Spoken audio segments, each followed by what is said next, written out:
And I wondered, Avery, if you could talk about, I know you've played such, you've played a number of classic roles that are really demanding, and how is Willy in that pantheon, and how are you and he coming together? Slowly.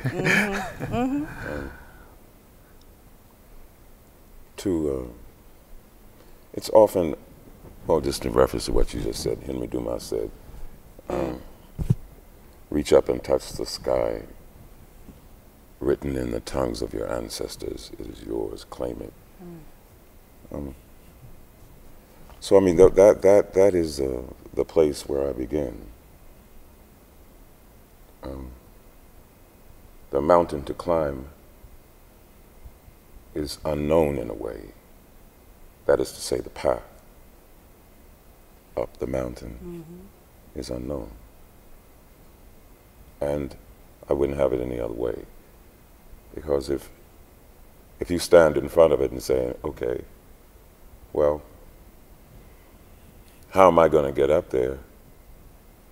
Then you might as well not do it. Exactly.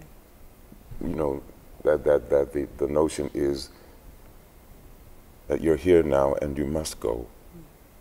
Why? Reach up and touch the sky. Written in the tongue of your ancestors. You see? So I'm compelled by many things, certainly my ancestors, but on many levels, that what I've been given, you know, in the way of whatever gifts I've been given, divinely, then it's not just my responsibility, but, and I feel strongly our responsibility to use them.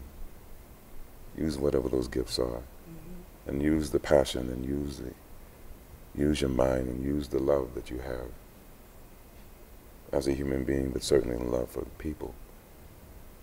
And that's why I suppose I do these things. One of the things that I'm not short on is nerve. You know. To be foolish, yes, that's every day. But you know, but nerve. So I'll tell you this. Anthony Davis's opera X. First time I met you, when you were performing in X. Yes, Life and Time of Malcolm X. Well, I sang it first in Philadelphia. Ultimately, but before singing Malcolm, but before I was singing another character in the opera. But then I was, you know, then I shot this, I was shooting this television series in Boston. But anyway, long story is that they called me maybe a week before they opened in Philadelphia and said, can you come down to sing this thing? I said, well, I'm shooting, I can't. Then he said, no, we'll work it out. So I was shooting in the day and then we'd go down and rehearse. You know, why? This question, because it's Malcolm X. And see, there's that compelling thing about who that is. And that kind of responsibility, and the other part of it is that, you know, is this nerve thing. If Malcolm had the nerve, if Paul Robeson had the nerve, if the, you know, and the courage, and the least that I can do is to try. Tell their story. Exactly. Speaking of that other TV show that you were shooting, a lot of people may recognize you from your two notable TV roles, both as Hawk on Spencer for Hire and in the series about Hawk, as well as your time on Star Trek as a captain. Right. And I wonder how you see those roles in relationship to doing these kinds of roles, because I know you always come back to the stage, unlike some actors who go into film and television. You know, the stage seems to always be important to you.